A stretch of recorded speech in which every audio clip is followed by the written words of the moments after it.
خود میراث مزاری برای هزاره ها چی بوده مثلا؟ مزاری ببینین نه اول هست و نه آخر هست در خط تحول سیاسی هزاره ها. مزاری یک نقطه عطف هست.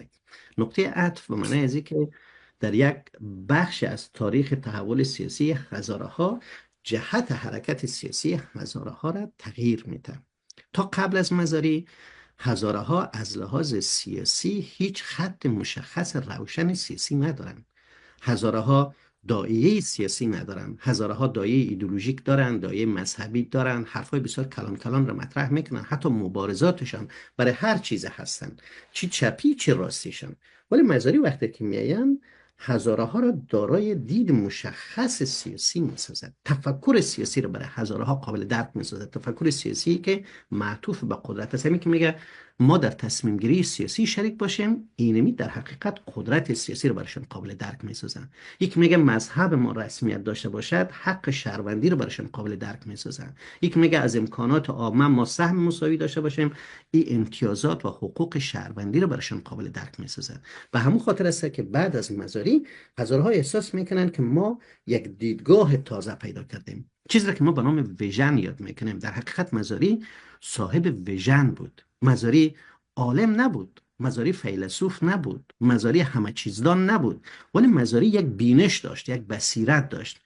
و آن چیزی که میراث مزاری برای هزاره ها هستن همین بصیرت است. هزاره های بعد از مزاری صاحب بصیرت شدن. هزاره های بعد از مزاری میتونن ببینن، هزاره های بعد از مزاری میتونن بفهمن، هزاره های بعد از مزاری میتونن قضاوت کنن، تحلیل کنن. شما اگر ببینید تحولی که هزاره ها بعد از مزاری دارن یک تحول بسیار غیر قابل تصور هست.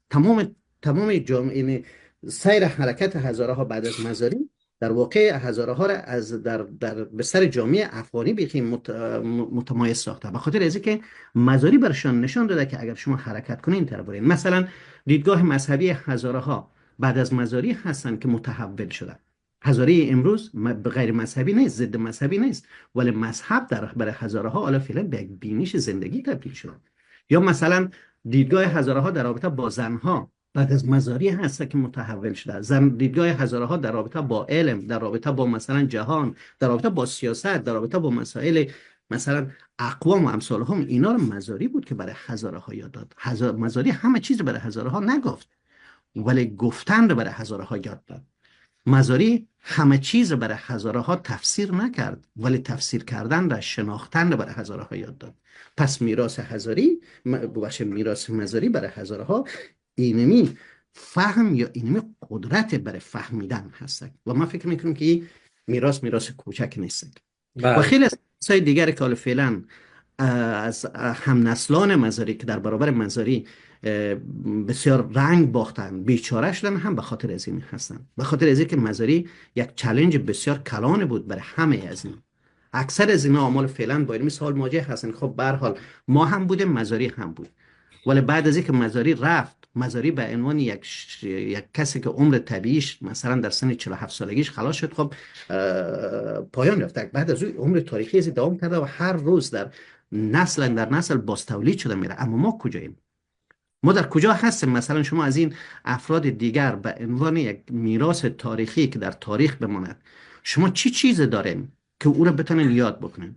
در حالی که مزاری در هر بخشش میبینین که باز تولید میشه، در هنر، در فرهنگ، در بینش، در فلسفه، در هر بخش. یعنی مزاری امروز تقریبا بگیم که مثل یک روح پنهان در اندام جامعه هزاره حرکت میکند. اینی میراث مزاری است. بله بله.